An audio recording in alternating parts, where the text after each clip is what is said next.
druhú nevlastnú pastorkyňu Marušku. Svoju mala veľmi rada, ale na pastorkyňu ani pozrieť nemohla. Kým Holena sa iba finčila a strojila, Maruška v dome i okolo domu všetku robotu robila. Macocha ju však nepochválila, iba jej nadávala. Báveru bolo s ňou zo dňa na deň horšie. Svedkom jej slúženia bola len príroda. Hora a stromy, ktoré si tichúčku šepkali o jej trápení. A či sa Maruške dostalo pomoci a odmeny?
navždy zbavíme. Zapadne do zária. Konečne bude pokoj v dome. To by vyzeralo, keby kaďáka pastorkyňa mojej dcere cestu stahala. Veď si len predstavte, mamička, že príde dajaký ženích a vyberie si Marušu. Neboj sa, Helenka. Tu viac neuvidíme. Keď sme pod snehovou perinou. A už nevládzem. Už ma nohy nenesú. Toľko snehu. A ešte k tomu ten strašný vietor. Nikdy ani človečika. Silný ubúda. Slabá som. A hladná. Aká je matka kruta. A holená tiež. Á, tu tam rieka. Ako by som na čistinke videla svetlo. Ó, to sa mi pri tej únave iba zdá. Alebo predsa? Ó, nôžky moje, ešte kúsok vydržte. Musím sa tam dostať. Veď to ľudia zradne neklamali. Ohník majú založený. A koľký že sú? 1, 2, 3, 5, 8, 11, 12. Hej, dievča, poď bližšie.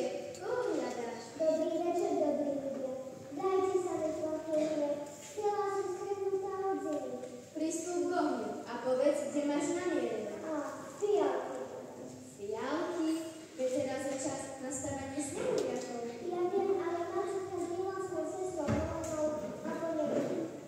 A keď ich neprinesú, zle nedobre bude so mnou. Vyzeráš statočná, dievka moja, a zdá sa, že som sa dobre sa ti odchádza. Ale aby si vedela, že aj dobrovoľňa pomôže. Brat Marec, povstaň a poď na chvíľu do služby.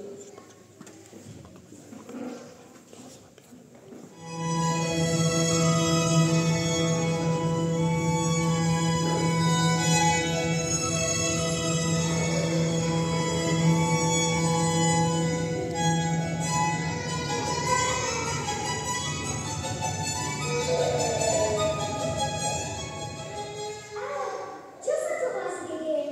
Sneh sa roztáva? Zaujímavé to. Ach, tam čo koľko fialiek. Namáhaj si z nich, ale chytro, kým mám ešte službu ja. Ďakujem ti, dobrý človek. Ale kto ste vlastne vy? Je vás 12 a... Sme mesiace. Je nás presne 12 ako mesiacov roky. Ja som z nich najstarší. Som tvojrodený a volám sa Január.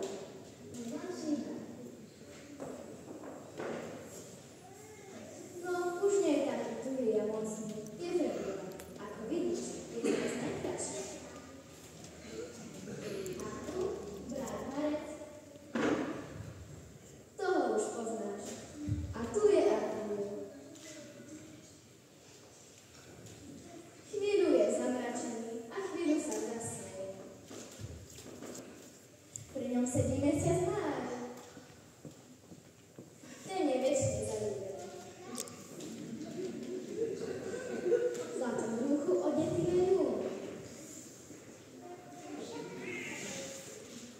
A tamto pestný jazyk sedia bratia Júl a August.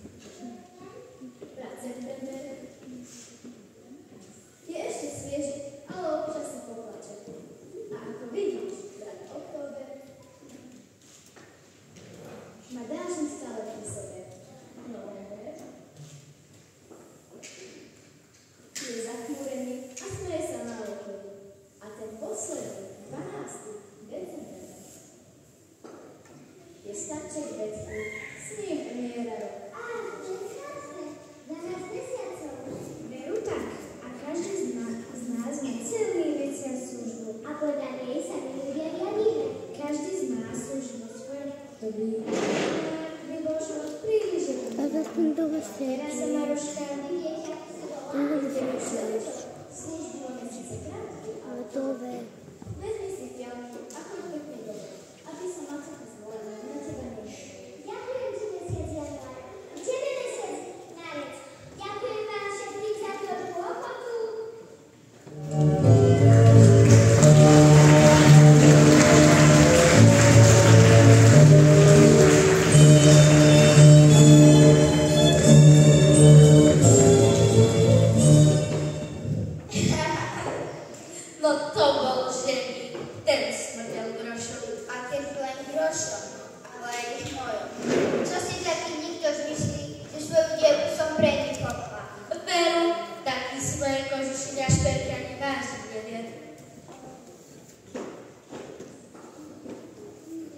Neboj sa, dcéra moja. Ženícho bude ešte ako mama. Keď si v dome jediná. Nijaká Mariša sa ti po nohy motať nebude. Dobrý deň, mamička. Jasná. Kde si sa tu vzala? Donesla som fialet. Fialet? A kde si ich natchala? Tam si síte, za vysokou horou. Ukáž. Voňajú, skús, mamička. Naozaj, pravde. No čo si zaš, práca zamiesť. Za ten čas, čo si sa po hore túlala, riadne s ňom zapadol. Stále mi niekde do hlavy, kde tá Maruša nabrala fialu. Do fujalice svojou zahnala a ona namiesto toho, aby sa hynula, donesie voňané fialky. Neboj sa, dcera moja, vedia už za čo vymyslí. Maruša, Maruša! Prosím, maminka, mali ste ma? Horenku bolí hlava, ovocia by sa jej zišlo. Vybež sa do hory a ja ho neprinesiem. Jáno?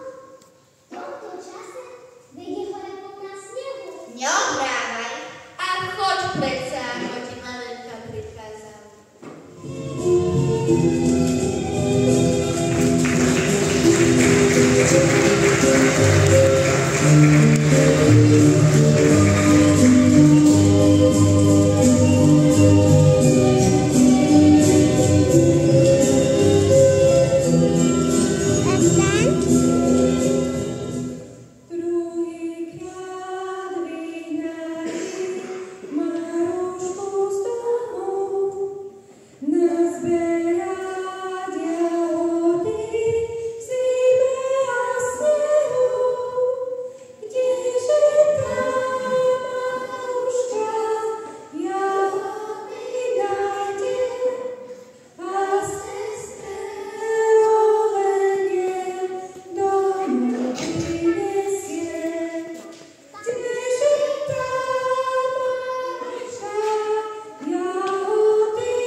To nie je možné.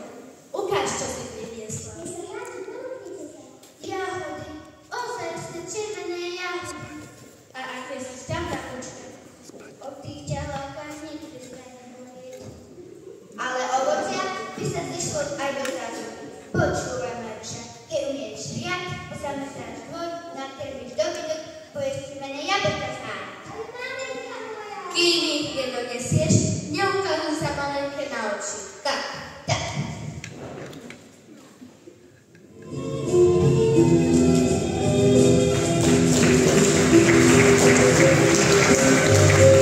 Thank you.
Tento dom a všetko v ňom patrí tomu, kto v ňom statočne pracuje.